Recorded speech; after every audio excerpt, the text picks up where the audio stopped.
अगर हम 100% मैरिज का एक रेशियो लेते हैं, 20% डिवोर्स में आ चुके हैं, 20% एक सिक कॉन्फ्लिक्ट में रहते हैं, 20% सिक रिलेशनशिप में है, 20% इमोशनल डिवोर्स में है, ओनली 20% एक हेल्दी रिलेशनशिप में इंजॉयबल मैरिज लाइफ जी रहे हैं। आप उस 20% में कैसे आ सकते हैं, ये सब मैंने इस वीडियो में समझाया, तो गाइस एंड तक ज़रूर देखें। Hi guys, I am doctor Yogesh Tandon. आज हम बात करेंगे जो कपल्स जिनको इरेक्शन प्रॉपर नहीं हो पाता, इरेक्टाइल डिसफंक्शन हो रहा है साइकोलॉजिकल इम्पैक्ट की वजह से, उसके बारे में। काफ़ी कपल्स जब एक शादी का टाइम हो जाता है तो एक दूसरे को सेक्सुअल अट्रैक्टिव नहीं मानते हैं, जिसकी वजह से इरेक्शन भी नहीं आता और दोनों में एक फ्रस्ट्रेशन हो जाती है। मेल भी काफ़ी स्ट्रेस लेता है इरेक्शन नहीं आने पे, और जिसकी वजह से एंजाइटी भी हो जाती है, डिप्रेशन भी देखा गया है।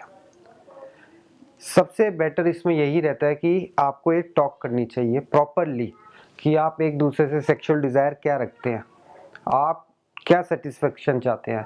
इंटरकोर्स एक बात करने का और तरीका है जिसमें आप अपने पार्टनर को अच्छे से समझते हैं और वो पल एंजॉय करते हैं। और जब मैरिड लाइफ से या रिलेशनशिप से एक सेक्स ख़त्म हो जाता है तो कम्युनिकेशन में भी बहुत गैप आने लग जाता है। कम्युनिकेशन हर रिलेशनशिप की एक की होती है और इसके लिए हमारे पास कपल काउंसलर हैं डॉक्टर हितेश टंडन। हम और एच कैसे देते हैं सेक्सोलॉजिस्ट में, हम मेडिसिन के साथ साथ काउंसलिंग भी करते हैं। प्रॉपर कपल काउंसलिंग की जाती है जिसमें दोनों पार्टनर को समझाया जाता है। मेल फीमेल दोनों काफ़ी ज़्यादा ऑपोजिट होते हैं, अब मैं आगे डिस्क्राइब भी करूँगा कैसे होते हैं। Brain of male and female is totally opposite. Females में जब साइकिल आ रही होती है तो हार्मोन काफ़ी चेंजेस होते हैं।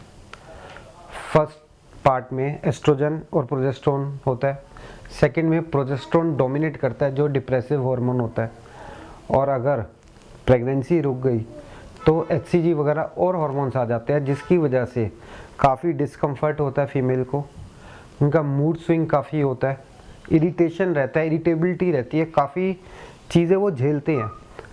कभी पता नहीं चलता कि वो कब खुश है, एकदम से चेंज हो गया मूड, और मेल उससे रिलेट नहीं कर पाता, वो समझ ही नहीं पाता ये मूड स्विंग, वो खुद एक डिस्कम्फर्ट जोन में पहुंच जाता है। यार ये क्या हो रहा है, अभी तो बात कर रहा था एकदम से बात चेंज हो गई, मैं इस कैसे सिचुएशन को समझा पाऊँ, कैसे होल्ड कर पाऊँ। क्योंकि मेल का जब टेस्टोस्टेरोन एक प्यूबर्टी पे बढ़ता है 11, 12, 13 साल की उम्र में, तो वो कांस्टेंट रहता है काफ़ी टाइम तक, तो उसने ये चीज़ें कभी एक्सपीरियंस ही नहीं करी होती। मेल का जब टेस्टोस्टेरोन सर्ज होता है तो वो ये बॉडी बिल्डिंग में लगेगा, अपने आप को कैसे स्पोर्ट्स में जाएगा, काफ़ी एक्टिव रखने की कोशिश करता है, ऑपोजिट सेक्स को अट्रैक्ट करने की कोशिश करता है, उनका दिमाग वहीं चलता है। और फीमेल का इसका काफ़ी ऑपोजिट हो जाता है। जब रिलेशनशिप में भी आते हैं तो फीमेल जहाँ सिक्योरिटी चाहती है कि मेल को वो एक सिक्योरिटी देखती है कि ये आगे अच्छे से लाइफ निभा पाएगा कि नहीं, अपनी सेफ्टी देखती है, उसको सिंपैथी ज़्यादा चाहिए होती है कि ये मुझे पैम्पर करके रखे। और मेल इसके ऑपोजिट होता है, वो इन चीज़ों से बिल्कुल अलग ही रहेगा, वो जोक्स क्रैक करेगा, टॉपिक चेंज करना चाहेगा। जब अगर उसको कोई सिंपैथी करे, कोई बेचारा फील कराएगा तो उसका एस्टीम लो हो जाता है। तो मेल और फीमेल दोनों ऑपोजिट होते हैं। एक रिलेशनशिप में आपको समझना पड़ेगा, इसमें हमारा कपल काउंसलर यही हेल्प करता है ताकि दोनों कैसे एडजस्टमेंट करें एक दूसरे के साथ और एक अच्छा सा वातावरण बना सकें। जब तक आप दोनों फिजिकली और मेंटली एक दूसरे के साथ नहीं होगे, आप एक अच्छी मैरिज लाइफ और सेक्सुअल लाइफ एंजॉय नहीं कर पाएंगे।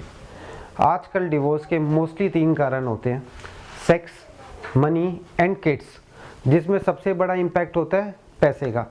अगर आप फाइनेंशियली स्टेबल नहीं हैं तो आपका किसी भी चीज़ में मन नहीं रहेगा, ना आप अच्छे से सेक्स लाइफ पे ध्यान दे पाएंगे, ना अपने बच्चों पे, क्योंकि क्या हो रहा है आजकल लेट शादियाँ होती है और काफ़ी पहले जॉइंट फैमिली का कल्चर था, अब सिंगल फैमिली न्यूक्लियर फैमिली हो जाती है, तो फाइनेंशियल बर्डन भी सारा आता है, सारी चीज़ें चेंज होती हैं।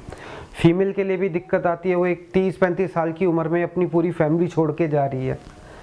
काफ़ी उनके डिसीजंस ऐसे रहते हैं, अगर कोई लव मैरिज कर रही है बिल्कुल सब कुछ छोड़ के ही आ रही है, तो उनके लिए भी एक ट्रॉमा भी रहता है तो उसको भी आपने प्यार से कंट्रोल करना पड़ता है। दोनों को एक दूसरे का सहारा बन के चलना पड़ता है। और किड्स होने के बाद एक टाइम पे सेक्सुअल लाइफ ब्रेक हो जाती है। फीमेल में इतने चेंजेस आते हैं तो उसको भी आपने करना है। आप भी कुछ नहीं कर पाएंगे, सेक्स लाइफ भी इम्पैक्ट होती है।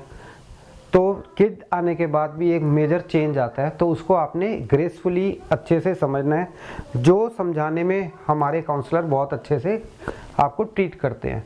मेडिसिन इम्पैक्ट करेगी, मेडिसिन क्या करेगी, आपको इरेक्शन दे पाएगी, पर उसके लिए मूड करना, अपने पार्टनर को कॉम्प्लीमेंट करना, पार्टनर के साथ आपको कंफर्टेबल फील करने के लिए काउंसलिंग बहुत ज़्यादा ज़रूरी है।